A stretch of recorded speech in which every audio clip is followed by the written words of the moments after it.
Hey everybody, it's Double M from the Touch 'Em Up podcast, and I've got some very exciting news. I'm thrilled to announce my partnership with BetStamp and Sign Up Expert. Now you may be wondering what that is, but this is opening up an incredible opportunity for you to join some of my favorite sports books in order to get the best odds and new user offers depending on the event. Head over to my dedicated sign-up page, which I've linked in the description at signupexpert.com/touchemup. This will allow you to explore a selection of sportsbooks tailor-made to your specific region without you having to do any additional work. So without any further ado, if you're ready to support the Touch 'Em Up podcast just one step further and also catapult your sports betting experience at the same time, make sure to follow my Sign Up Expert link that's posted in the description of this video whenever you sign up to a new sportsbook. You're listening to the Touch 'Em Up podcast. I'm your host, Double M, and on today's episode, we have UFC Abu Dhabi, Sandhagen versus Nurmagomedov, and Magomedov versus Vucenic. This fight night is stacked from top to bottom, but it's basically a fight afternoon as the main card will start at 2 p.m. Central Standard Time. In the main event, you have a banger fight that everybody has been waiting for in the bantamweight division, where the next title challenger to the winner of Merab Dvalishvili and Sugar Sean O'Malley at UFC 306 can be determined between the Sandman and Corey Sandhagen taking on the cousin of the late, great, undefeated Habib Nurmagomedov in Umar Nurmagomedov. And then in the co-main event of the evening, you have the one-eyed pirate in Shara Bullet Magomedov taking on Michał Oleksiejczyk, another possessor of the Polish power. So without any further ado, let's get this started and step into the ring. All right, guys, let's get into this week's fight card. I'll probably make a separate video talking about the events of 304 with Remember the Name Bilal Muhammad dominating Leon Edwards to become the welterweight champion, and Tom Aspinall making quick work of Curtis Blades en route to John Bones Jones if the fight does happen. But yeah, I like a lot of fights on this upcoming card. I think it's pretty solid, and I'm glad that it's in the middle of the afternoon, so we don't have to wait all night to watch this card. But yeah, we'll start off with the first fight up in the middleweight division between Sedriques, the Reaper, Dumas, or SD Dumas, taking on Denis Tiuliulin. I think this fight is actually pretty tricky. I know the main idea is everybody's going to take SD Dumas. They're going to think that he's better on the feet, he's more durable, and he probably is going to use his wrestling and grappling to get the job done here against Tiuliulin, who is 11-9 as a pro MMA fighter. You know, he does not have a good record. Only win in the UFC is pretty much, I think, over Jamie Pickett. I don't know if he has another win. He might have one more. But yeah, Tiuliulin has been finished in almost all of his losses, either submitted for the majority of them or finished via TKO like Gregory Robocop Rodriguez did. And so did Christian Leroy Duncan. Those two fought at 304. Screwed up my parlay because I had CLD in there, but it is what it is. I think Dumas can out-grapple Tiuliulin, and I think that's the path of least resistance. Tiuliulin is not a bad striker. You know, I know he hasn't had the greatest UFC career, but his boxing is pretty solid. He has decent kicks to the body as well. But if he starts to push you back and get in your face, his 1-2, you know, the hooks, the uppercuts, putting the combinations together, his boxing actually isn't bad. And like I said, I know everybody's just going to completely discredit him, but I don't rate SD Dumas that high either. I picked against him when he fought Abu Azaitar. I thought the fight was close, but everybody gave it to Dumas. I picked him when he fought Cody Brundage, and then I believe I picked him when he fought Josh Fremd and he got subbed in the first round. I think if he uses the grappling, that's probably the way he's going to win. Get takedowns, get to top position. And we've seen that he's resorted to grappling more in his recent fights and been able to get the fights down to the ground. That's going to be the easiest way to beat a guy like Tiuliulin. But I don't rate either of these guys very high. But I know Tiuliulin spars multiple rounds against the former middleweight champion in Sean Strickland. And that doesn't always mean something, but I think that's going to pay dividends in this fight against Dumas. I know a lot of people are going to see the 9-2 versus 11-9 and just immediately take Sedriques or SD Dumas.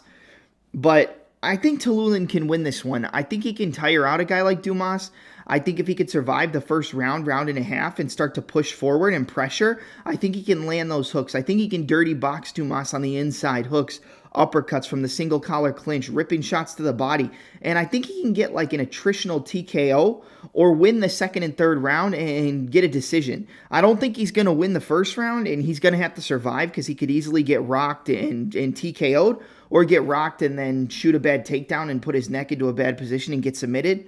So, the majority of the people are going to be on Dumas, but I'm actually going to take the underdog. This might look bad, but I think that Tiuliulin can get the job done here against a guy who I don't rate very highly in Dumas. So I'm going to take Denis Tiuliulin to win this fight 29-28, unanimous decision. I think he wins the second and the third round and tires out Dumas, potentially gets a late stoppage. I wouldn't be too confident in that, though. I could see him getting a late TKO by just breaking Dumas and pressuring him in the second and the third, but I'll go a decision. So let's do Denis Tiuliulin 29-28, unanimous decision.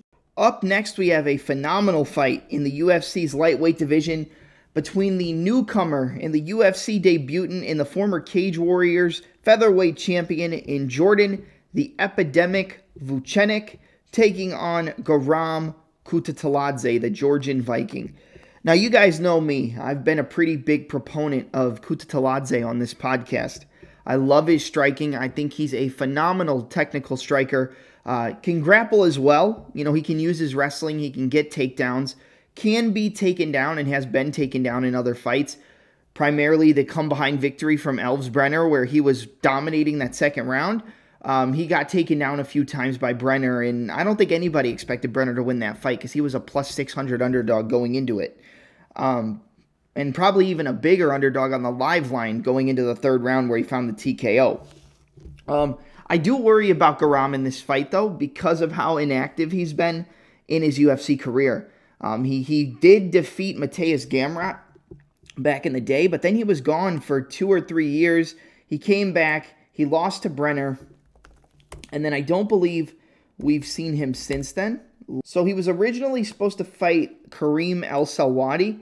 I think that would have been a phenomenal striking match, and I actually would favor Guram more in that fight than this one against Vucenic.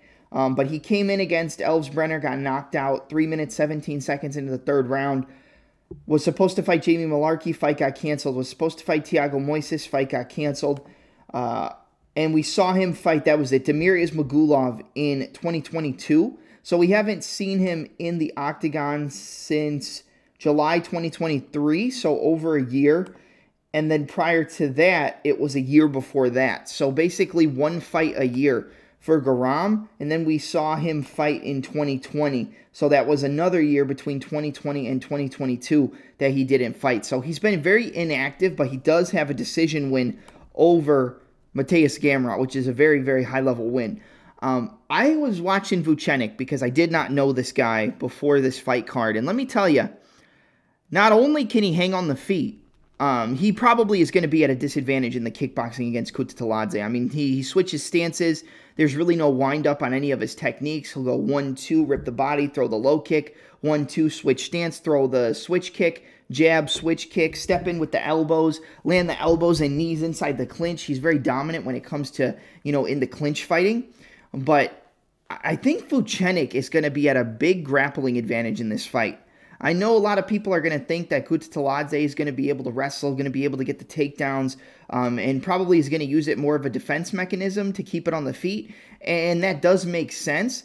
But Kutateladze, I think, has a 73% takedown defense. Let me check that real quick. So 12-4, yeah, 75% takedown defense rate. And he lands 4.62 strikes a minute, but also takes 4.53. So he pretty much takes as many strikes as he gets. And I rate Vucenic's grappling a lot higher than Kutateladze. I think his jiu-jitsu, the fact that he goes for submissions, whether he's on top or whether he's off of his back, he's very good at scrambling, working his way back up to the feet. He defeated Paul Hughes, who is a very high prospect in the UK, who actually just recently got signed to the PFL, but he hasn't competed yet. And he also defeated Morgan Charrier, who, lost that fight to Chepe Mariscal. I still think he won it. and then won his UFC debut via vicious body kick KO against Manolo Zucchini. Cage Warriors guys don't do the best, but there's a big difference between the highest level of Cage Warrior fighters who go to the UFC and the mid-tier fighters who go to the UFC from Cage Warriors. There's a difference between a Paddy the Baddy, a Conor McGregor, and an Ian Gary, just to name a few, and then other guys like... I rate Morgan Charrier pretty high, and that kind of led me to look deeper into this fighter in Vucenic.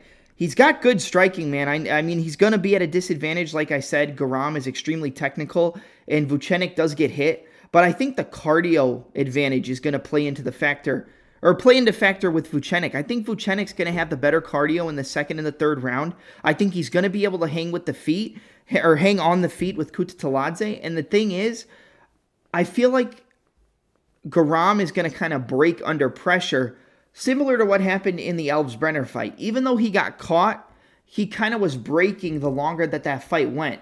So I kind of have a feeling that Vucenic is going to hang in the fire. He's going to get takedowns. He's going to get top control. He's going to go for subs. Probably doesn't get him early, but then it gets back on the feet, and you see Vucenic just start to walk down Guram. He's landing some good shots. They're going back and forth, but you could tell Guram's getting tired. Having those breaks in between fights, that's not great, especially when you're getting older as a mixed martial artist.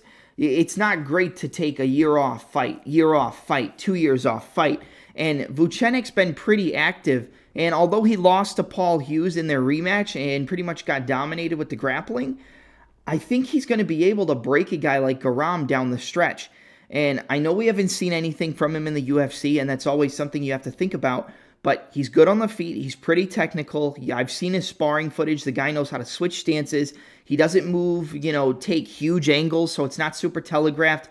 Throws switch kicks, punctuates his combinations with kicks, rips to the body, rips up top, good takedowns, good scrambling ability to get back up to the feet or reverse position if he gets taken down, and he's very active with submissions, whether he's on top or on the bottom. So I'm going with the underdog to finish Guram Kutateladze. I'm going to go with Jordan, the epidemic Vucenic, to get the job done here via a late second or early third round rear naked choke submission. I think he's going to break him. I think he's going to be able to hang on the feet, and I think the pace and forward pressure paired with the grappling and wrestling of Vucenic is going to be able to slow down a guy in Guram who, yes, I think is at a higher level in terms of the UFC experience, but he's been so inactive that you can't confidently pick him because the last time he was a huge underdog, he ended up getting knocked out later on in the fight.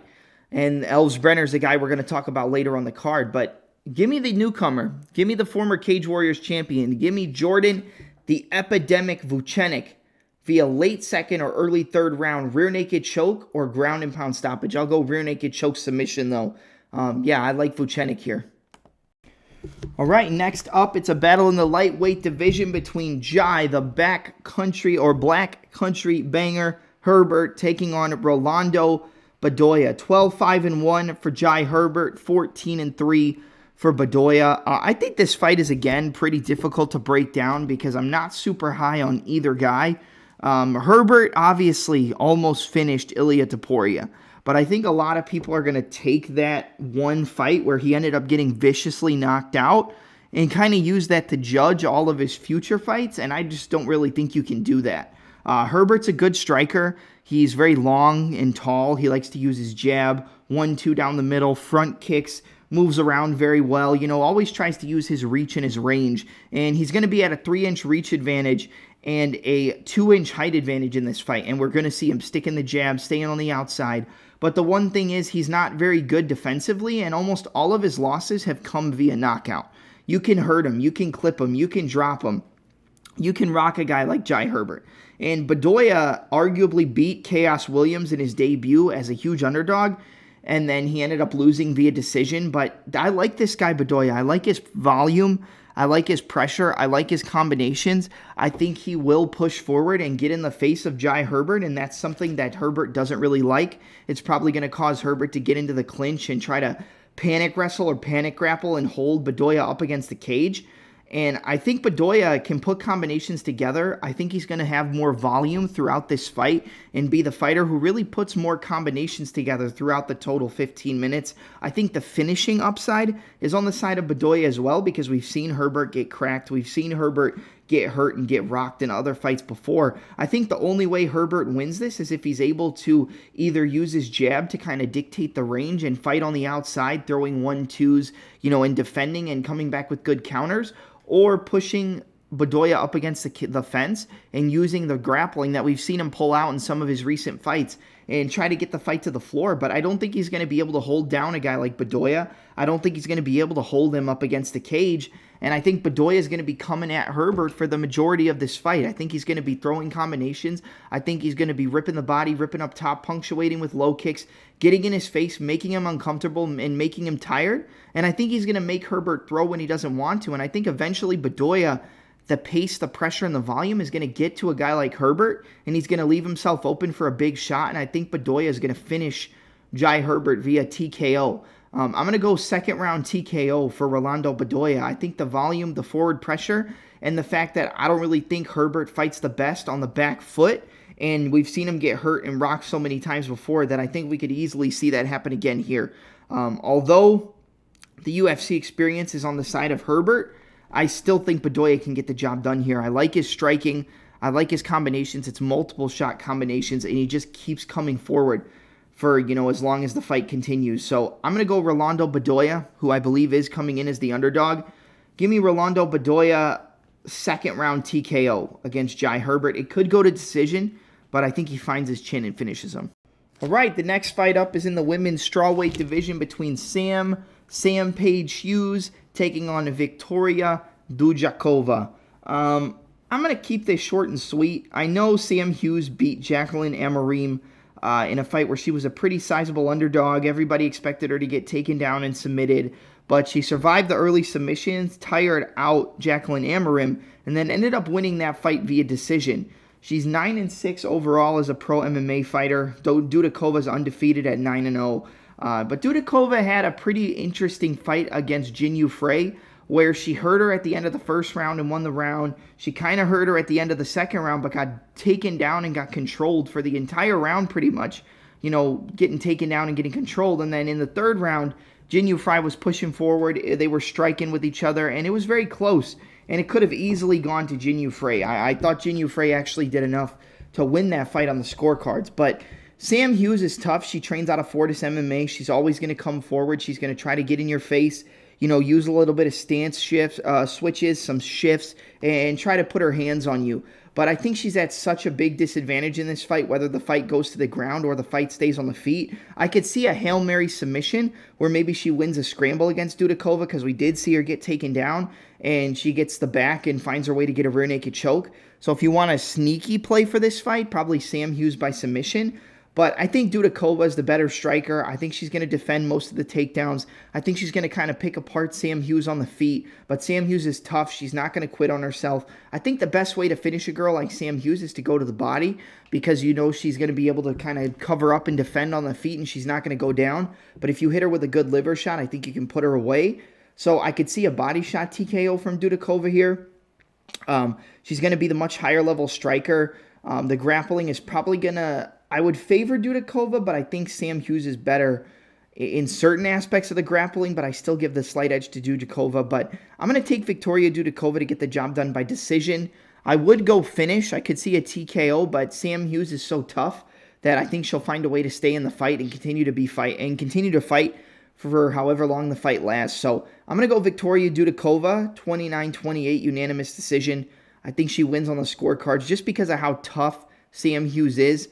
I think she could come back, have a good round in there, maybe win one round, but we still know that Dudakova did more damage and had the bigger moments in the fight. So give me Viktoriia Dudakova, 29-28 unanimous decision against Sam Hughes. Next up is in the light heavyweight division. You have a battle between the returning Atomic Alonzo Menifield, who comes in with a record of 15-4-1, taking on Azamat Murzakanov, who is undefeated in professional mixed martial arts with a record of 13 wins and no defeats. I think that this one, if Alonzo wasn't coming off of that vicious KO in the first round against Olberg, I would probably pick him as an underdog here. 100% honesty. I think he can knock out Azamat Murzakanov, and I also think he can push a little bit higher of a pace than Murzakanov.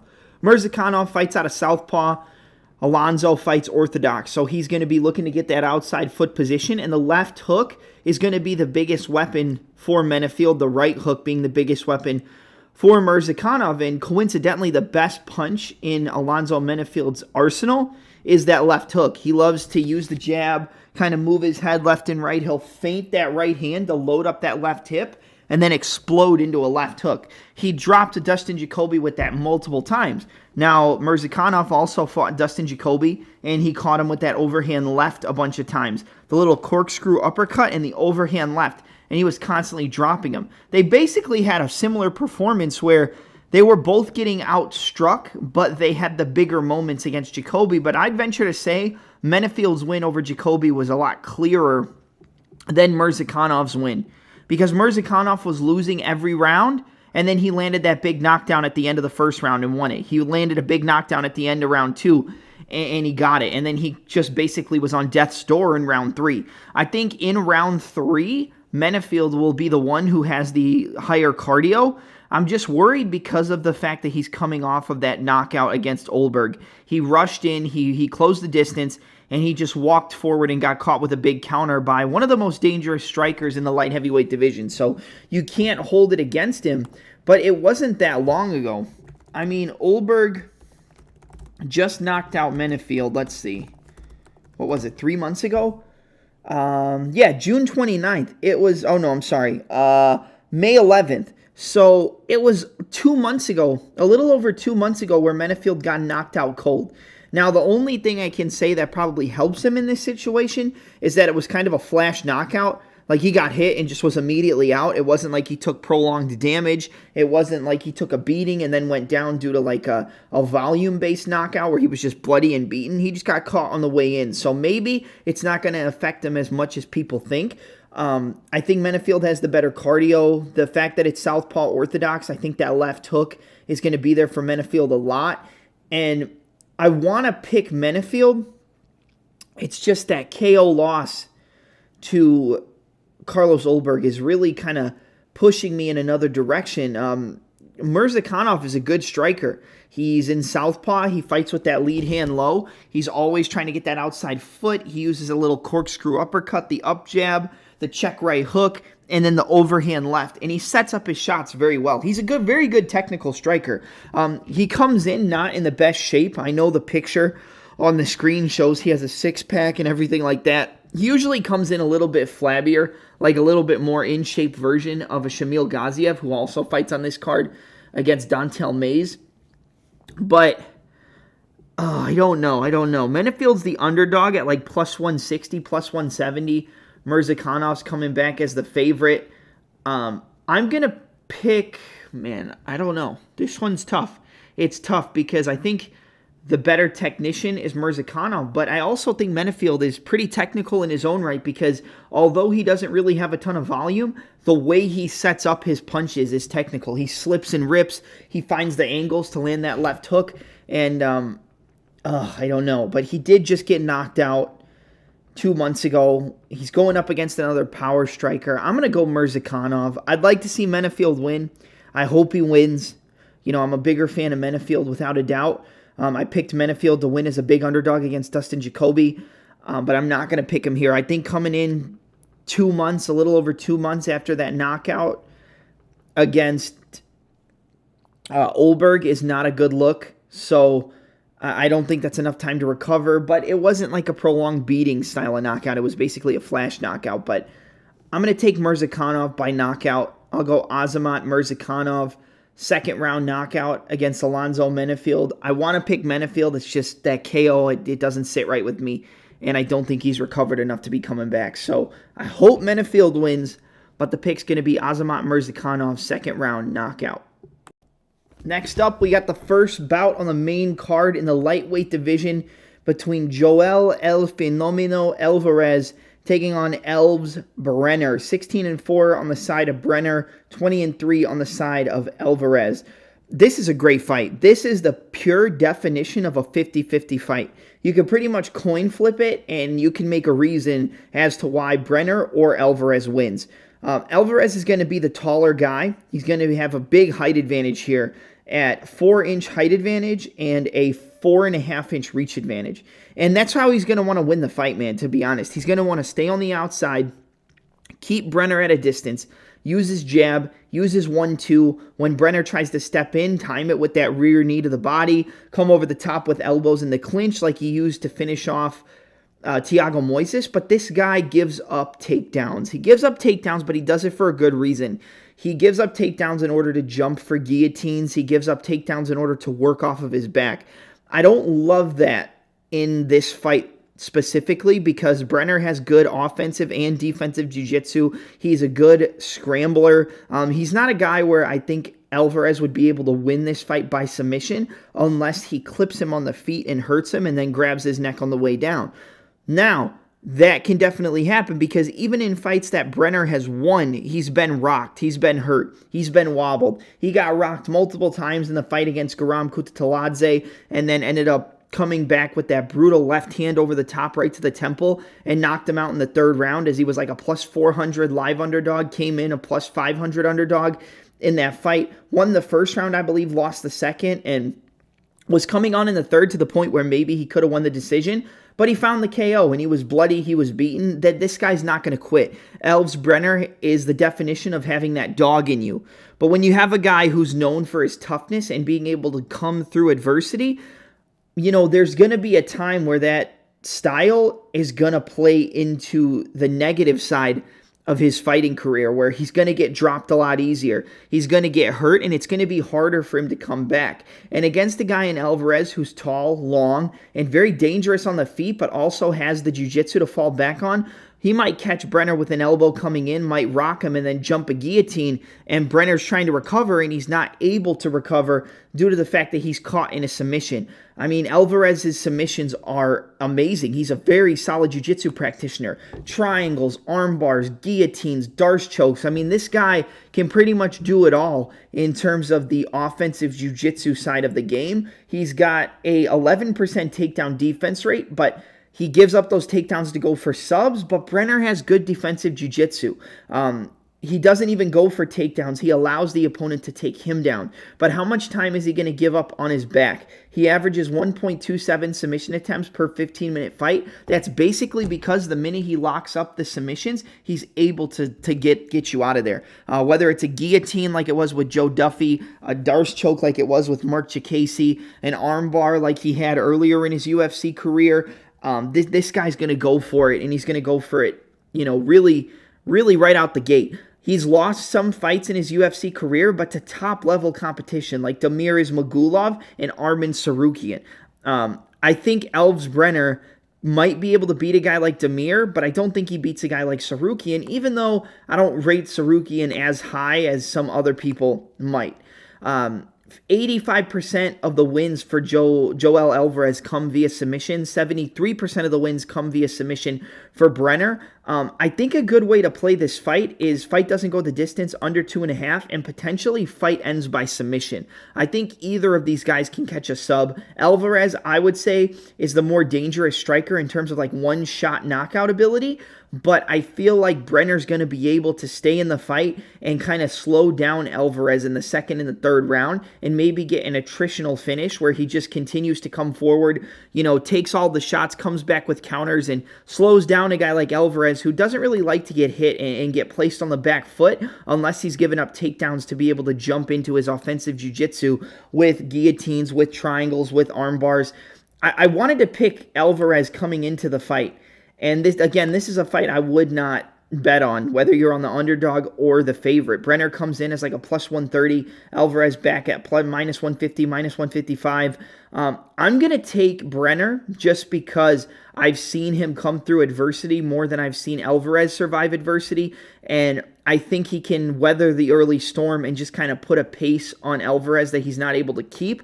But I could easily see Brenner getting rocked. I could easily see Brenner getting wobbled and falling into a sub and getting choked or even getting TKO'd because Alvarez has very clean technical striking, very solid Muay Thai knees, elbows on the inside, good low kicks, good 1-2s, decent movement and footwork, but not the best defense. So I think it's pretty much a coin flip, but I am going to side with the guy who I've seen go through more adversity, and that's going to be Elves Brenner. So I'm going to take Elves Brenner to win this via a third round TKO, late second, early third round. I'll go third round TKO. I think he survives, slows down Alvarez, works the body, gets takedowns of his own. He could get a sub, but I think he's going to finish him by TKO or potentially like a club and sub. But I'm going to go third round TKO for Elves Brenner against Joel Alvarez. None of Alvarez's wins have come outside of the distance. They all come inside the distance, so I think this fight doesn't go to decision like we talked about, but I like Brenner to find the TKO late or potentially club and sub. Next up, you have a battle in the women's strawweight division between jiu-jitsu ace in Mackenzie Dern and a fighter coming out of Lobo Gym alongside the strawweight champion or the flyweight champion of the world in Alexa Grasso in Lupita Godinez. I like this fight a lot for Godinez. I'm just going to call it like it is. I'm not going to lie to you. Mackenzie Dern showcased good striking against Angela Hill, and Angela Hill's been on a run lately, but it seems like her striking regressed after that. She got knocked out by Andrade, which isn't a terrible look. I mean, Andrade has a lot of big power, and usually that's how she wins her fights. Either she submits you or she lands a big bomb and puts you down because she is one of the hardest hitters in any women's division. But, Dern, again, got dropped by Amanda Lemos, who is one of the best strikers in that division as well, one of the strongest and heaviest hitters in that division. Didn't get finished. I feel like she should have gotten, put out, should have gotten out of there, but then came back later on in the fight, got some takedowns, got to the top position, landed some decent shots of her own. She even landed a good right hand on Andrade before she got dropped the second time and kind of rocked her, but then she just kind of rushed in with her hands down and chin up in the air and got dropped and put down and then got put down again, and the ref called it.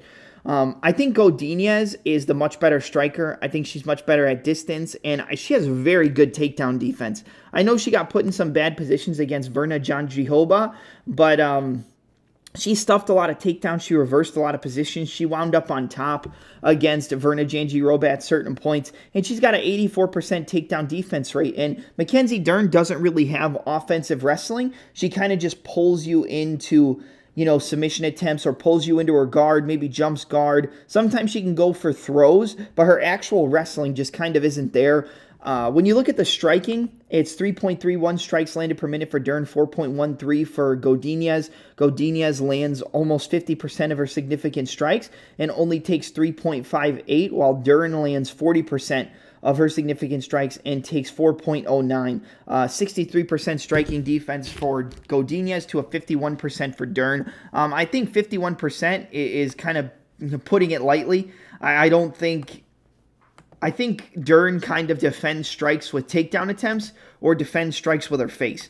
I mean, that's kind of what I see. And I don't really see Dern being able to get her offensive jiu-jitsu game off to the point where she's able to hold down Godinez and control a lot of top time, control a lot of minutes on the ground. I think Godinez is able to scramble with her, and I think Godinez lights her up on the feet, out-volumes her, outlands her. I don't think she knocks her out, but I think she defends enough takedowns, wins some scrambles, and outstrikes her on the feet in terms of like volume and output, and I think she wins a decision. So I like the underdog here in Lupita Godinez.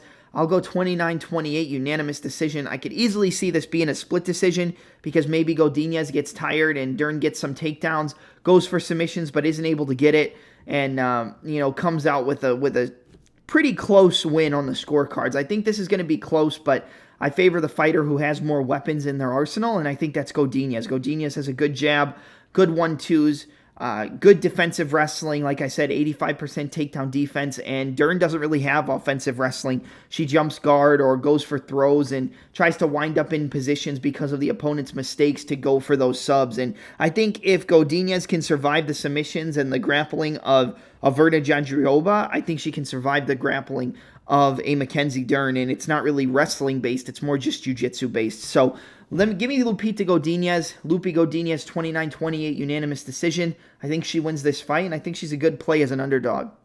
All right, next up is a battle in the welterweight division. Tony Ferguson moving up to welterweight after a 7-fight loss streak, taking on Michael the Maverick Chiesa, who comes in 18-7. Tony Ferguson 26-10. Man, I don't really want to even break this one down because there's no point in breaking down Tony Ferguson fights anymore. He dropped Bobby Green, he dropped Michael Chandler, but then got viciously front kicked, got submitted at the last second by Bobby Green. And I will say I do think this is a winnable fight for for Tony Ferguson, because we've seen Chiesa get caught in a Darce choke multiple times. Luque caught him in a Darce choke. Kevin Holland locked up a Darce choke. And Ferguson has one of the best Darce chokes in the UFC. He's a little punch drunk at this point. He defends punches with his face. He's a lot slower, a lot more rigidity on the feet, kind of just bops around, and he doesn't really have that technical. He was never that technical, but he doesn't have the fluidity and the movement that he once had. I think Chiesa is going to be a lot stronger. He probably gets a lot of takedowns. I think Ferguson is the better striker because I don't think Chiesa's really good at striking at all. He kind of just wins off takedowns, top pressure, ground and pound, looking for subs, and winning in grappling exchanges. I'm going to pick Chiesa to win, but I think a sprinkle on Ferguson by sub is worth it. Not a big sprinkle, but a little sprinkle, because I do think that this is a winnable fight for Ferguson. It's a winnable fight for Chiesa, and it's a winnable fight for Tony. Again, this is another fight where I think fight ends by submission is probably a good idea. He got caught in a guillotine and subbed by Nate Diaz. He got submitted with the arm triangle against Bobby Green. I think Chiesa can find a way to lock up a submission, whether it's, from the mount with an arm triangle, whether it's from the back with a rear naked choke. And I think Ferguson on the same side can stop the takedowns of Michael Chiesa and use it to get the front headlock, snap down city, and go for a Darce choke as well. Little sprinkle play would be Ferguson by sub, round 2, round 3. And then I think the main pick, though, I got to go with is Michael Chiesa. I'm going to go with Michael Chiesa, second round submission, or second round sub. I think he finds the neck, maybe a rear naked choke, and subs Tony Ferguson. But at the same time, like I said, I think it's worth sprinkling a little bit on Ferguson to win by sub. If you can find a book that allows you to pick the submission, then I would say Ferguson by Darce choke is probably your best bet, because we've seen Chiesa get subbed with that submission in multiple fights before, and that's Tony's best choke. So potentially Ferguson by sub, but pick is Michael Chiesa, late second round rear naked choke submission. All right, guys, the featured bout of the evening is in the bantamweight division between the former bantamweight title challenger and Marlon Chito Vera taking on the former flyweight champion, now bantamweight top contender after submitting Cody Garbrandt with a rear naked choke in Davison Deus de Guerra Figueiredo. Figueiredo versus Marlon Vera, man. It's a good fight. It's a really good one. It's a 3-rounder, so you kind of have to lean Figueiredo because we don't really see Marlon Vera come out with a heavy pace. He kind of is a fighter who's built for 5-round fights, and I know a lot of people are going to clown on him for the loss to Sean O'Malley in the main event of 299. Number one, he didn't deserve the title shot, but he did defeat Sean O'Malley in their first fight. But he looked better in the 4th and the 5th round, and even at some points at the end of the 3rd, he hurt Sean O'Malley with a body shot right at the end of the round. And the one thing that Marlon Vera is really good at is the fact that he kind of just waits for you to leave openings and then just sneaks his shots in. He's not so much a guy who comes forward and just puts shots on you. He will walk forward and pressure you, but he'll just kind of pop, shoot the right hand in, move around, boom, boom, shoot the 1-2, and he's moving, side kick. He'll stand in front of you, boom, front kick. And I think Figueiredo, I've talked about this on the podcast before, I've never been a big fan of Figueiredo because of his style. He fights with his hands low. He kind of uses that lead hand to measure and then pulls back his head, slipping, rolling, pulling back. Tries to come over the top of the jab with the overhand right, jabs to the body. But we've seen in his bantamweight showcases that he's using more of his grappling at 135 than he was at 125. And it's probably because he doesn't have to cut so much weight, so he has more energy. And it takes a lot of energy to grapple. I mean, look at 125 when he beat Alex Perez. He jumped into a leg lock like a scissor sweep and then transitioned it into a guillotine. It was really, really solid work. He had some beautiful grappling and really good exchanges when he was the champion at 125, but he has more energy now at 35, and he still carries power even at 135 to hurt his opponents. I think Marlon Vera can sneak out a finish here, but I'm not going to pick him because it's 3 rounds. He tends to fight from behind in a lot of his fights to where he either gives up too many rounds and has to look to get a finish, or he fights too close with his opponents and then it goes to the scorecards and it's a split decision, or it goes to Figueiredo. Now, the one thing I will say about Figgy is he doesn't have the highest volume, and neither does Vera, so it's not like he's going to be out-volumed by a ton, but I do think that Figueiredo will be able to use his grappling against Marlon Vera, and I kind of think that's what the game plan is going to be. But I would not be surprised if Figueiredo got hurt with a shot from Cheeto. He has to learn how to pick up the pace earlier in his fights. It's something we've talked about with Marlon Vera throughout the majority of his career. He fights from behind, he lets fights get away, and then he lands some big shots, wins rounds off landing the more damaging shots. But Figueiredo has a lot of power. We don't know what Marlon Vera's chin is going to look like after the loss to Sean O'Malley, where he got hit with that knee that sounded like a baseball bat on a watermelon. He got hurt with some shots later on in the fight, but still came back and pushed forward and had a lot of pressure. If this was a 5-round fight, I think I would favor Marlon Vera over Figueiredo, but it's not. It's a 3-rounder, so I am going to pick Figueiredo to get the job done. I'm not confident enough to bet it. I wouldn't put him in a parlay. I wouldn't play Figueiredo. But I am going to pick Figueiredo to win by decision. I think 29-28 unanimous decision. I think he uses his takedowns, his wrestling in some of the rounds, and Vera just doesn't have enough volume to make the fights close enough or create a wide enough margin on the feet, and then the wrestling of Figgy is going to really cement those rounds for him with some top control time. So I'm going to go Deiveson Figueiredo, 29-28 unanimous decision. But I'd rather have Marlon Vera win. Like, I'm not going to lie to you. I'm a bigger fan of Cheeto. I like his style. I like the fact that he finds those counters, and he is a very clean and technical striker and has jiu-jitsu as well. But I think he's kind of outmatched here against Figgy. But Figgy is also, you know, he carries his power at 35, but he's not like a big 35er. He's strong, but I feel like Vera might be able to sneak a shot in on there and hurt Figueiredo, because we've seen Figgy get wobbled. We've seen him get dropped. And we've seen him get hurt before because he fights with his hands low. So wouldn't be surprised if Vera found a counter shot and hurt Figgy and finished him. But I just think the volume and the grappling is going to be too much. Not the volume, but the lack of volume, and then the grappling from Figueiredo is going to be too much. So give me Deiveson Figueiredo, 29-28 unanimous decision. But I'm really excited for this fight. I think it's going to be a good one. Now we are at the co-main event of the evening, with Shara Bullet Magomedov fighting Michał Oleksiejczuk in the middleweight division. Listen, man, Michał Oleksiejczuk has a lot of power. He's got a lot of power. He can sneak that left hand on your chin, land that right hook, and I do think he's live to knock out Shara Bullet. But I also think this is a tailor-made matchup to get Shara Bullet a signature first-round finish.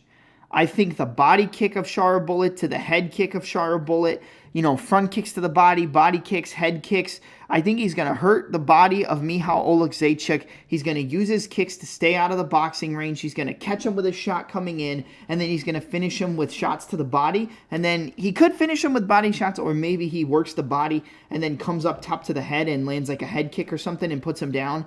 But I think we're going to get a signature finish, that signature finish that the UFC wants Shara Bullet to have for his UFC record. I mean, he got the win over Luderbach in his last fight, but I mean, everybody kind of knew that was going to happen, and that fight was even close at certain points when nobody expected it to be, and he didn't get the finish until the third round. So I think Shara gets an early finish here. We've seen Michał Oleksiejczuk get finished in the first round multiple times. I think the kicks to the body, the low kicks, and then coming up top with a head kick, maybe going back to the body, he hurts him, he drops him, he jumps on him, and he gets a first-round TKO. I'm going Shara Bullet Magomedov, first-round TKO. Would not be surprised if he got clipped. I could see Michał Oleksiejczuk landing a big shot on the way in, just like he caught Kevin Holland with and hurting him. I'm not super high on Shara Bullet, but I think this is a fight that is kind of tailor-made for him to look very good and get an early finish. So Shara Bullet Magomedov, first-round TKO over Michał Oleksiejczuk, but If Oleksiejczyk landed a shot when Shara comes in, I would not be surprised if he hit him and knocked him out. But the pick's going to be Shara first round TKO, and that's really all there is to it. Not much to think about here. All right, and now we are at the main event of the evening in the UFC's bantamweight division. Pretty much a number one contender bout between Umar Nurmagomedov, undefeated at 17-0 and ranked number 10 in the bantamweight division, taking on the number 2 ranked former interim title challenger in Corey the Sandman Sandhagen, who comes in with a record of 17 victories and 4 defeats. This is a really good main event, guys. Really good main event. And I kind of lean towards one side, and I think a lot of people are going to be feeling the same way. I know we've seen Sandhagen use his wrestling in a lot of his recent fights. He used it against Marlon Vera. He used it against Rob Font. But those are guys who really don't have any defensive wrestling. I mean, Vera can pretty much get taken down at will, which led to my pick with Vera and Figueiredo. And again, with Rob Font, I mean, a lot of guys from the New England Cartel, and I'm not throwing shade at them at all. I love those guys.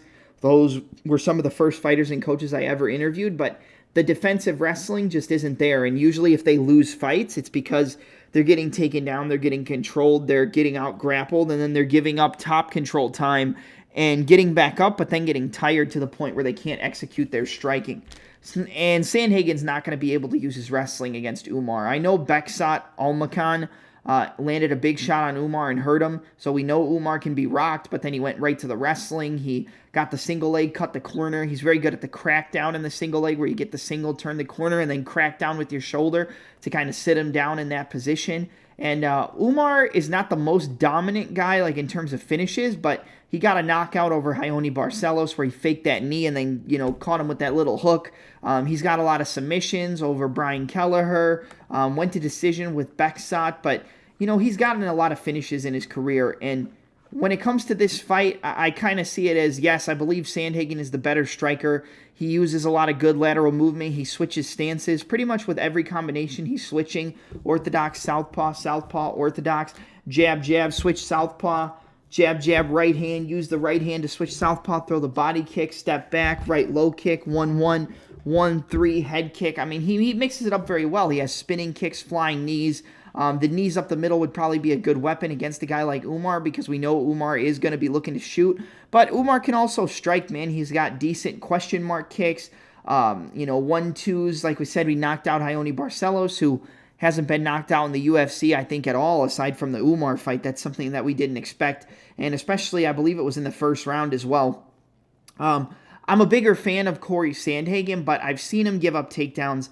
I've seen him give up his back in multiple fights. I mean, he gave up his back against TJ Dillashaw for pretty much the entirety of the fight. He gave up his back to Aljamain Sterling and got submitted in the first round. And, we've seen him do very well with the offensive wrestling, but we haven't seen much of him in terms of the improvements he's made to his defensive wrestling. Jan got some takedowns on him in their fight as well. And I think that the wrestling, the top control, the takedowns, the chain wrestling, it's just going to be too much. And I think the writing's on the wall for Umar to get a finish in this fight. Probably, survives the first round. But I think in the second round, the wrestling, the takedowns, we saw he wasn't extremely dominant against Beksat Almakan, but I think Beksat is a better defensive grappler than Corey Sandhagen is. And like I said, I love Corey. I'd like to see him win here. I think he can land a knockout. He's always live for a knee, a spinning kick, or landing a big shot as Umar shoots in for a takedown. But I think he's going to get the takedowns. I think he's going to go for ground and pound. And I think in the second round, he's going to work his way to the back of Sandhagen, put his hooks in, and get that rear naked choke finish that I'm pretty sure a lot of people are probably expecting in this fight. Like I said, Corey's made improvements, but I don't think it's a lot of improvements on the defensive wrestling and grappling side, more on the offensive wrestling and grappling side. And I don't really think that offensive wrestling is going to do anything but put him into a position he doesn't want to be in against the much more technical and dangerous grappler in Umar Nurmagomedov. So I'm going to go Umar, second round, rear naked choke submission to improve to 18-0 and probably fight the winner of Dvalishvili and Sean O'Malley. I think O'Malley wins that fight, but you couldn't tell me that a Umar and Merab fight wouldn't be crazy in terms of the grappling and the wrestling exchanges. I kind of want to see that fight with or without a title attached to it, But yeah, the pick's going to be Umar Nurmagomedov, second round rear naked choke submission. I think he finds his way to the back of Sandhagen, who gives up his back in multiple fights and gets that submission victory. I'd like to see Sandhagen win. He's kind of missing that big signature victory in his career, at least at this point, and he's on a little win streak now, but I don't think he gets it done. So Umar, second round rear naked choke, and that's going to be it.